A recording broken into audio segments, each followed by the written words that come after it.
All right, so now that we have the sled all detailed out, we have our runners cut to length. They're all fit snugly inside the miter slots. That's exactly what we want.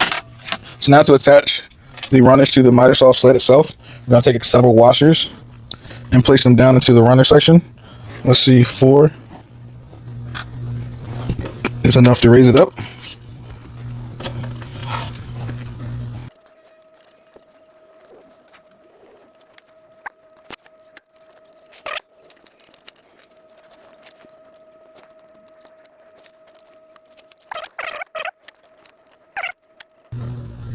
Right there.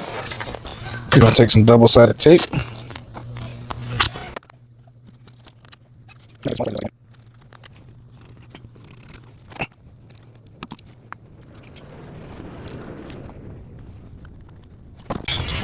And then we're going to take this board lined up with the back of the table saw, so to make sure that it makes contact with this runner. And then pivot it, make sure we're tight to the fence, and then press it down onto the runner.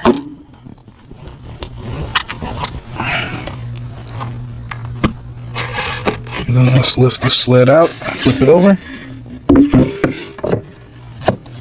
First thing I'm going to do is pre-drill a couple holes.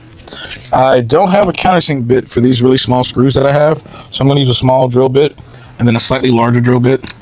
This kind of widen out the hole a little bit, so when these are conical head screws. I don't remember not conical, but the nap pen head screws. They're the other ones. So I don't want the head of the screw to flare out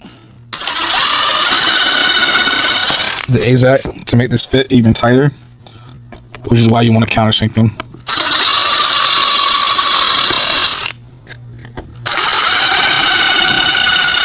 Or just make sure that you leave enough room for the head to kind of go in without blowing out the AZAC. So we're going to go for a very, very, very slow spin just to kind of widen out the top.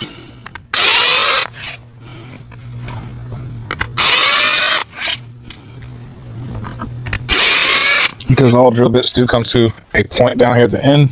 So these can also be used for a countersink. You just have to be extremely careful,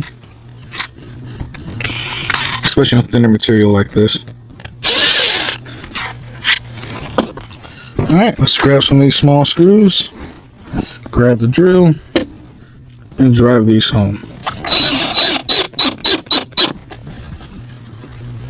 Nice and flush.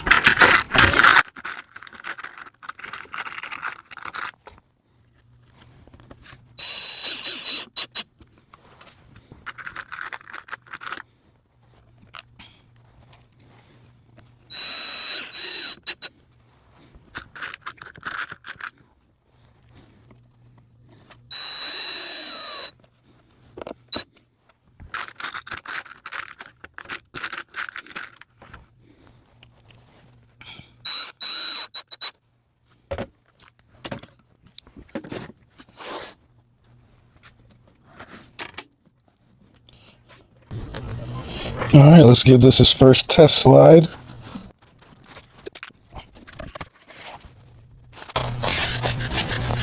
Yeah, there's like no side-to-side movement. She slides perfectly. One thing I do need to do is route in the tracks for the actual bench top. Yeah, that is exactly what we want. Again, with the fence here, it kind of catches as it comes out here on the back. So I'm just going to lift that up. Alright, so I'm about to go ahead and attach the runners to the other sled, and then we're going to start attaching the fences, get everything square, take our initial cuts, and we'll go through the rest of that process. Alright, so now we have the sled and the runner attached, so it rides inside of the miter slots. The next step before we run our first cut through the sled is to attach our back fence so the whole sled doesn't just fall in half. So we're actually going to spin it around.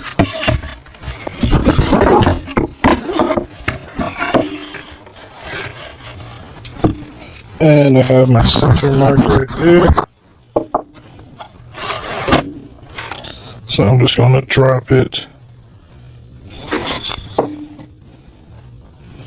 into place. This doesn't have to be square really, because nothing's going to reference off this back side. I just need to make sure that when I clamp it in place, none of the screws hit where the blade is, which since I have a center mark, then my clamp's sitting here. As long as my screws don't hit where this clamp is, pretty sure it's not going to line up with the blade. You want to take a countersinking bit, because you want to make sure that all your screws down here are flush. You're going to try to put 2 into the fence.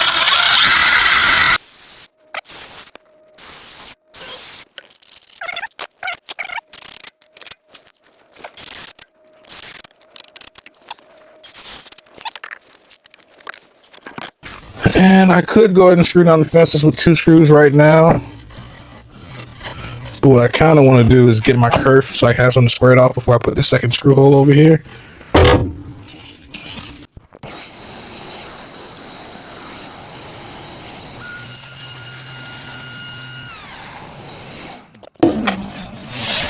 Alright, now, and with that, I have a kerf line running down my crosscut sled.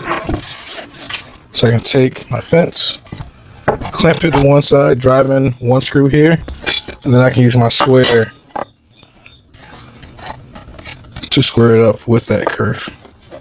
It's going to be a step process. So first step, I'm just going to go flush to the back of the jig. Where did I put the...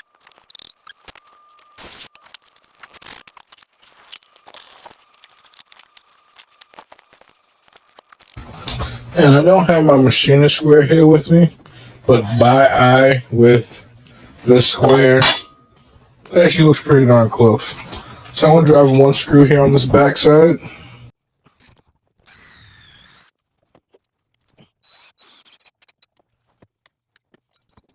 And then we're going to take a series of test cuts and see if we can make it square.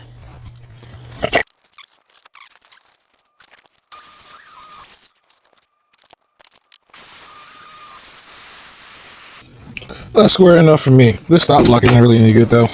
This one doesn't have a spline in it, so it likes to rock. But I can set up a stop block. My cuts are square. It's pretty much all I can ask from it. I do need to throw some more screws in the back fence and set up this one, which you guys are just gonna see me do. Fast forward, won't be any talking in it. Hopefully you guys get the gist of it. The fences are here to help, 1, keep you from cutting all the way through your sled and have your sled completely fall in half. But 2, give you somewhere safe to grab. Another thing I do need to do, just cut a big old block back here, so I know don't put my hands back here. You know, probably paint it red or something, just as a visual to keep my hands out of that area. I have plenty of room on either side. That's nice. Also, the benefits to having a sled versus a miter gauge is your pieces are supported on both sides of your cut, so there's no tear out. They're supported down the bottom, and your blade is coming downward. So any side that you would have normally got the tear out would be on the bottom, but she's crisp. So yeah, this is gonna be nice. I just got a little bit of sanding, a little bit of finessing, but let's get the other one set up. Well, actually no, I'm gonna call it a night.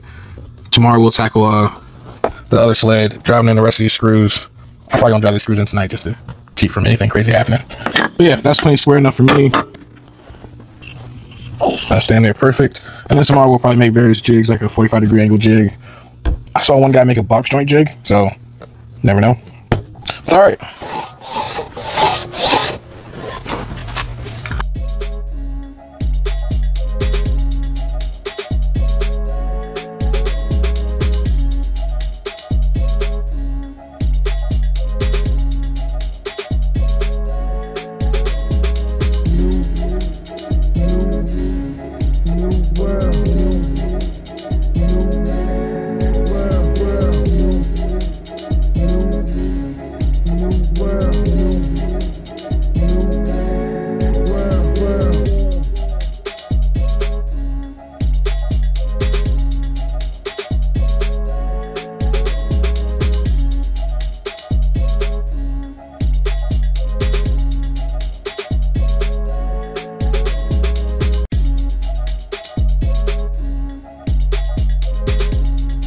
Hey guys, it may look a lot easier in this section because it's going a lot faster, but getting this fence square took a little bit more.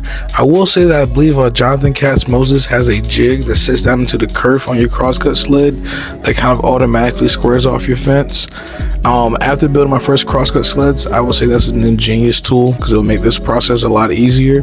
But after doing a little bit of engineering and, you know, testing and moving the fence back and forward, I was able to get it pretty square. I didn't bring out, you know, one of those testing calculators or, you know, the 10 cut method or nothing crazy. I'm saying words, but I didn't do any of that. I just tested with various squares and made sure that, again, I can test my diagonals on the piece that I ended up cutting, and it was more than square enough for me. It's gonna be perfectly fine for me cutting cabinet parts and everything else.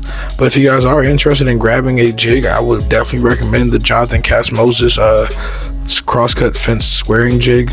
I don't know exactly what he calls it. Seems pretty useful though for this, you know, scenario here.